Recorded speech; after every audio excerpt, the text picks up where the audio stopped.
is Captain.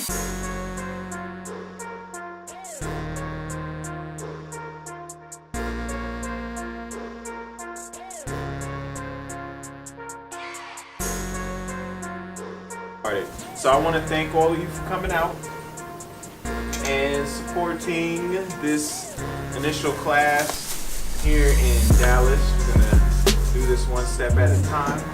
I got my videos, I got my lectures, got all types of stuff. People always want to get more of a one-on-one or something more consistent. So I said, okay, I'm going to start doing some classes somewhere.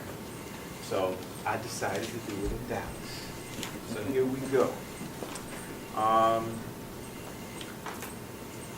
Today I want to talk about life and death, because we would make better choices if we had a better understanding of the two. I did a quick post this week on Instagram in regards to carnivores versus herbivores, okay, or meat eaters versus people that choose plant-based diets. Now, when you look at nature and you look at carnivores, right? Carnivores or meat eaters are not looking for the most robust prey. They're not looking for the strongest animal to chase, the best smelling, the best looking. They're looking for the smallest, the weakest, the sickest. Okay? Think about it. If you were a wolf, or if you were a lion, or if you was a puma, right? And you had to chase your food down, would you want to chase something that's faster than you and stronger than you? Nope. Would you want to take something down twice your size? No. Exactly. You want to get something that's frail and weak and young. So that means that animals that eat meat go after the weakest link. But animals that eat plants, animals that eat fruits, animals that eat things that are alive, they go after the most colorful, the greenest leaf, the brightest flower, the most succulent fruit. Usually the things that plant-based animals go after are things equivalent to their life and themselves. If you think about your life and your everyday, like, you want your days to be bright, full of life, love, good smells, good taste. These are the things that describe your experiences. So if we were meant to eat meat, then we would be more attracted to things that were debilitating and things that were sick. Things that had cancer and fibroids and tumors and diabetes. Like, that type of stuff would kind of turn us on. We'd be like, yeah, that's what I want. But we eat steak and we eat in the center this purple thing. I can actually go to the next picture, which shows a blow up of it. You see the thing in the center, it looks like it's in a cabbage, right? What is that? What part of the cell is that called? Anybody? Nucleus. Say it louder. Nucleus. Nucleus. What's inside the nucleus? I don't know. Oh, come on. Come on. I get to answer if nobody gets to. Don't, yeah, if people don't get the answer, then you can come on in. What did you say? Is electrons inside of there? No. Electrons are everywhere. Yeah, they but are. yes, you're right. They're- You're right. That's not a wrong answer. Not a wrong It's answer. okay. Just let it out. It's only us in here anyway. Okay, we're not on Facebook Live. There's not 1,000 people talking about you right now. Don't worry about it. It's mitochondria in there. Is it? In there? No, not in I'm there. just playing along. What are you doing? Don't do that to them. Protons, electrons, neutrons. Always. That's what molecules are made up of. What does the nucleus in our cells hold? The brain. Something like that. You could say The that. brain, technically, what you really won't read about in books is the membrane of the cell.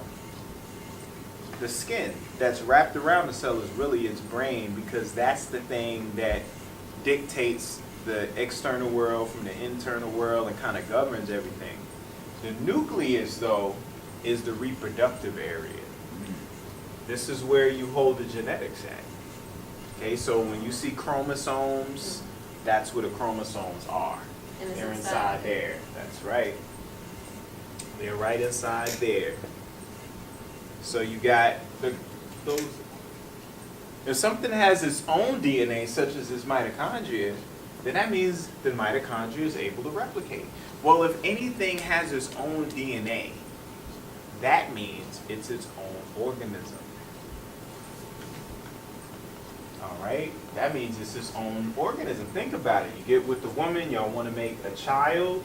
How is that child created? The child is created because you got some genes, they got some genes, y'all mix y'all genes up, and now y'all got y'all cells a nice little blend, right? But you have a mitochondria that has its own genetics. Now, what else is special about mitochondria? What's the other main point about it?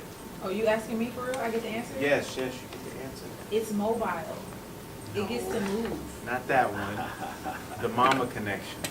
Oh, the DNA or the mitochondrial DNA is only passed down via the mother.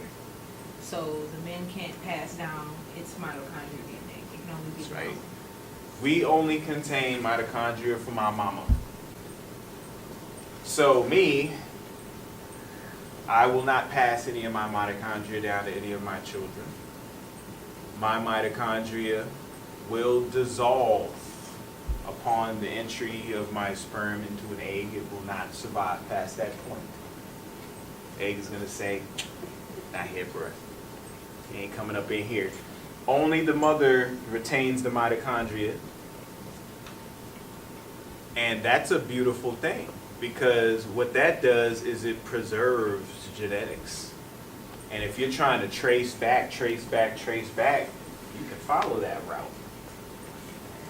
Now, you got circadian rhythm, all right, is the rhythm of night and day.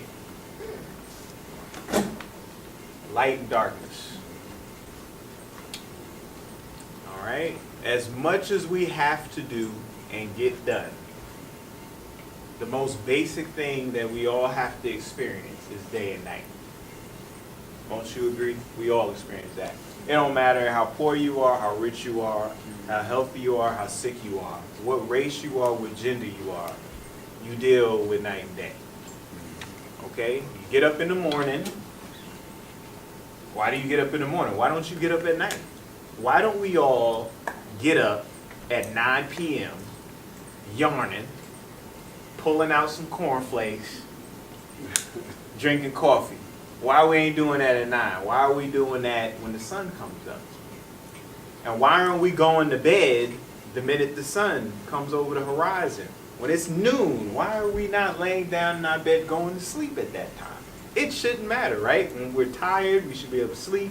And when we're energized, we should be able to get up and go out. And if that happens to be nighttime, then we run out at night. And if it happens to be daytime and we're tired, we should be able to go home and go to sleep at that time, right?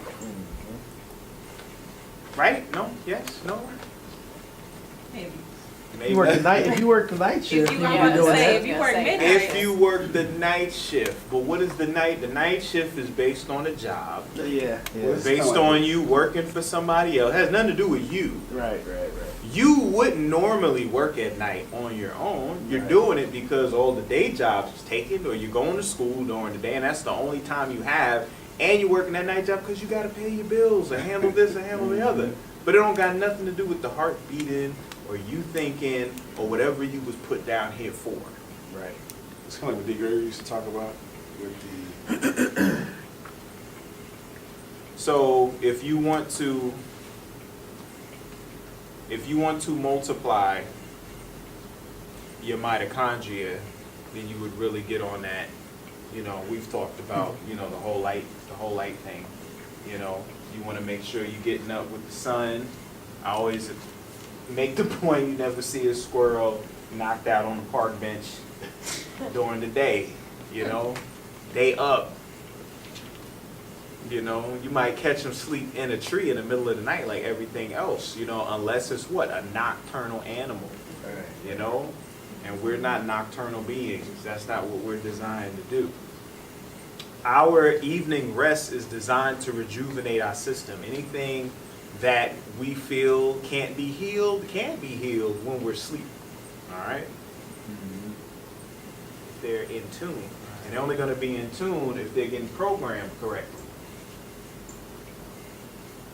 So how long would you have to stay outside? Well, that's a good question. The sun, like during fall and spring, is like half and half. That's why it's equinox, right? In summer it's more, in winter it's less. You go with the seasons. Summer, you're supposed to spend as much time outside as you can. That's like, look at children, right? What do children want to do? Children want to spend all day outside during summertime, okay?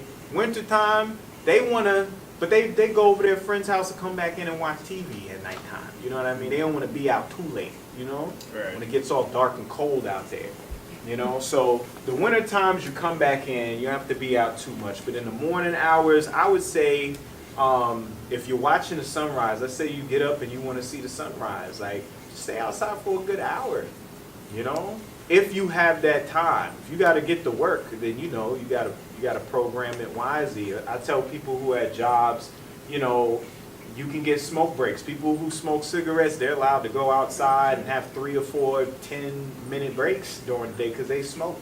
So just tell them you smoke. Technically you do, you exhale carbon dioxide, so you're smoking all the time. So you won't be lying.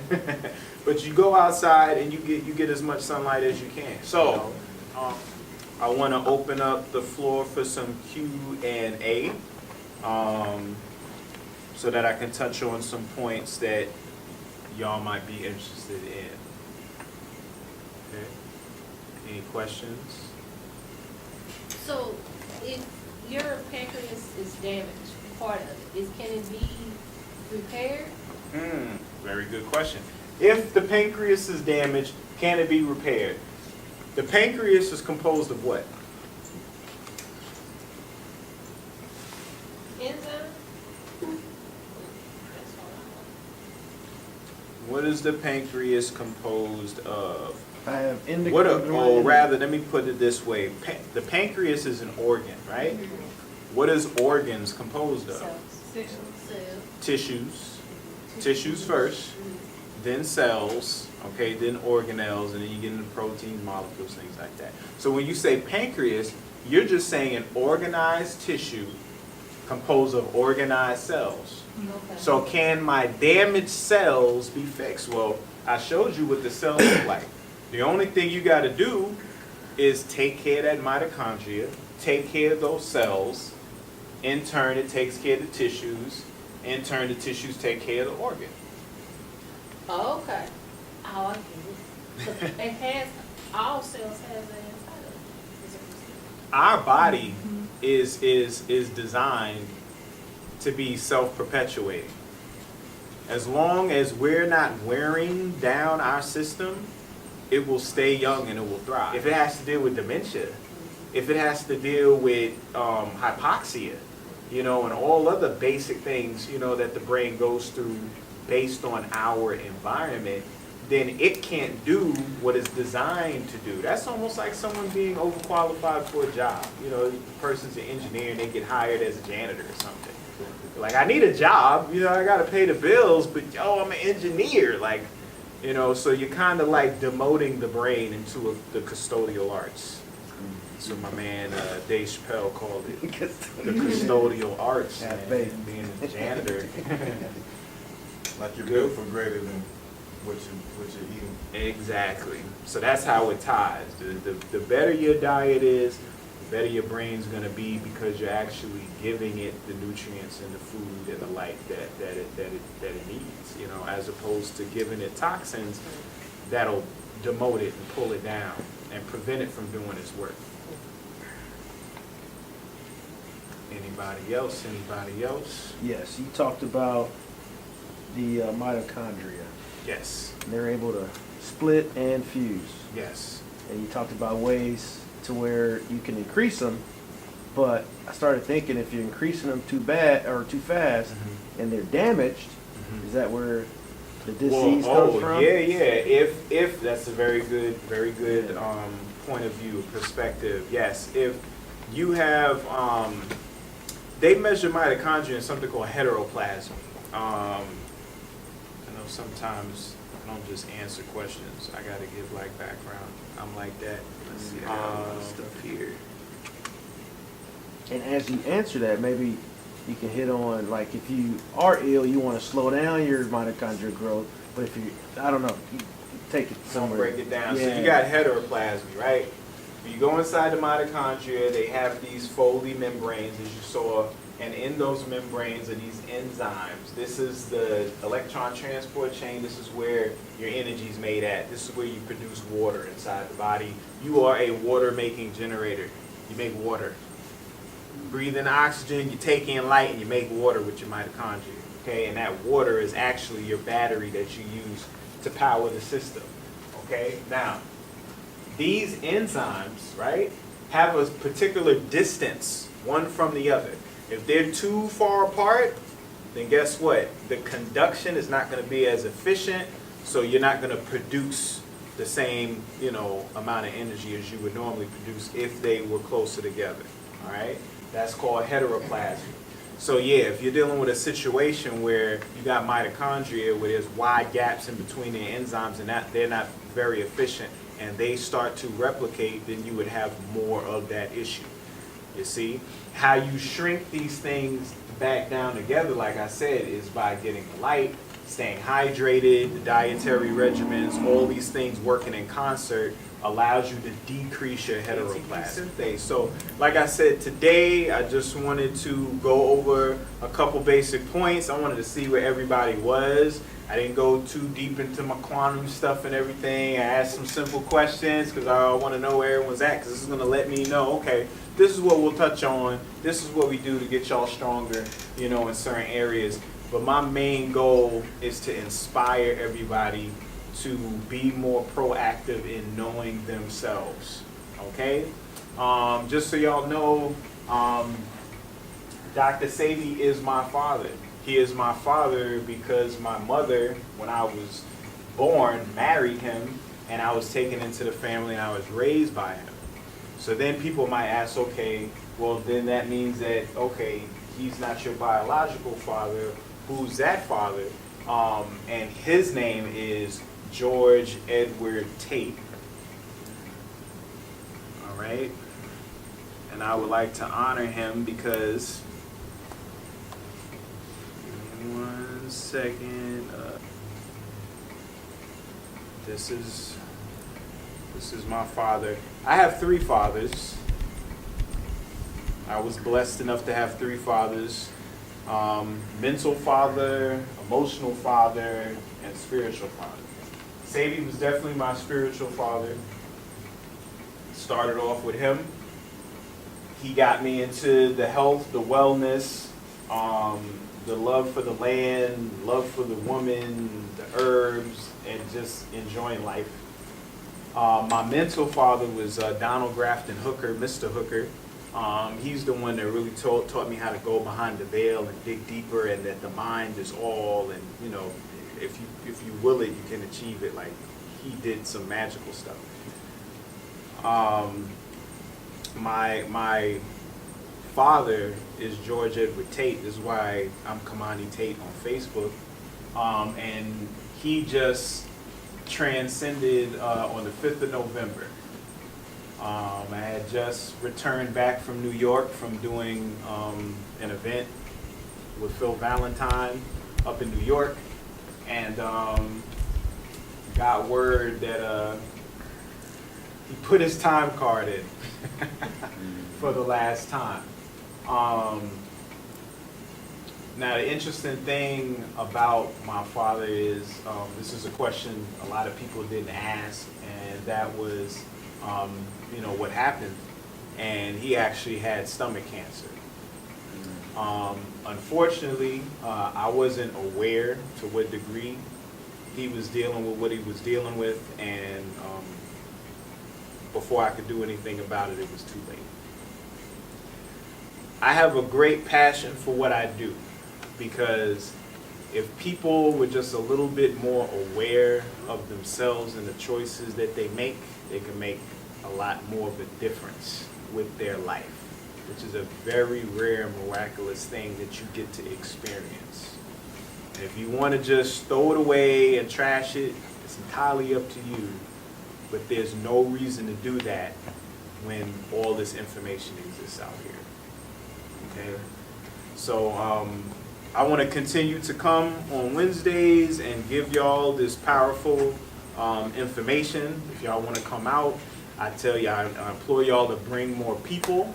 We're going to have experiments we're going to do, interactive things. She got some ideas. Don't shake your head now. She got some ideas for you. She was like, yeah, man, they're going to be doing this, they're going to be doing that. You know, and all these experiments and all this hands-on stuff will just exist so that you get a better way of understanding, or so you can embody it and you can know it your way, so you can pass it on to other people so they can learn. All right? But I want to thank all of y'all for coming out. I definitely appreciate the support. Just as I exit off stage left, I'll go through some of the things over on this table, because I know y'all going to ask. We got fonio on there, we got C3, we got perilla oil, and we got juglonine. Fonio is a grain that the Dogon revere as the answer to the universe. They say that the universe was born out of the fonio grain. It governs their whole culture. It has a complete amino acid profile in there. It's just complete food. People ask for protein, all that, and it's an organoleptic, which means that it affects your senses, you know, that's dynamic. Hearing, sight, smell, taste, everything. The C3 Conscious Crispus Concentrate, that's the flagship product. That's the sea moss with enhanced minerals in there. It pretty much governs everything. When people come to me and say, man, what should I get? I always point to that, because that one is going to kind of just cover it all, you know. The perilla oil, I did a whole presentation, 4-hour presentation. Mama was here late that night as I went in, where I talked about how important that oil was near the end. But to make a long story short, it is a vegan source of omega-3 fatty acids, which we're very deprived of. And then the juglonine is for the worms, the parasites, and the candida and the yeast, getting all that type of stuff out. So, you know, I brought, you know, a couple components, you know, if anybody were interested in getting anything, enough to kind of cover everything, you know. And yeah, those are the products that I have. I have my catalog over there too that has my other products. And otherwise, like I said, I'll be back here next Wednesday. I suggest all of y'all bring somebody with you, because as we build through this class, we're going to go deeper and deeper down. This was just a nice little trailer. This is just a little trailer. This was nothing. You know, we're going to really go there, because I got some stuff I want to show all of you. But thank you again for coming out. I look forward to seeing y'all again. Peace, man. Just got done wrapping up my first class here at Pan African Connection in Dallas, 4466 Marsalis Avenue, Mama Quayte's Fabulous Palace, where she got all of these trinkets. Y'all gotta come down here and check it out. But y'all been trying to like tie me down for some time, like, KT, do you teach? KT, where your class is at? I want to come, I want to learn. Well, guess what? Class is done started. Okay, today we talked about life versus death. We went through the organelles, talked about some organs, gave them a little information on circadian rhythm, just some basic, because I was trying to gauge everybody, see where everybody was, because I don't want to come too hard. But as we go through each one of these classes, we're just going to build up more and more and more until we get into that quantum biology in the next few weeks, all right? So if y'all are in the Dallas area, Texas, anywhere in the South, I don't care where you are, take a plane. Come on down, get some real information, because you already know I got that physiology for you. right? On the table, got some of the products, so y'all can go to ktthearchdegree.com. You can check me out on Instagram, ktthearchdegree, or Kamani Tate on Facebook, all right? That being said, see you in the next class every Wednesday, 6:30 p.m.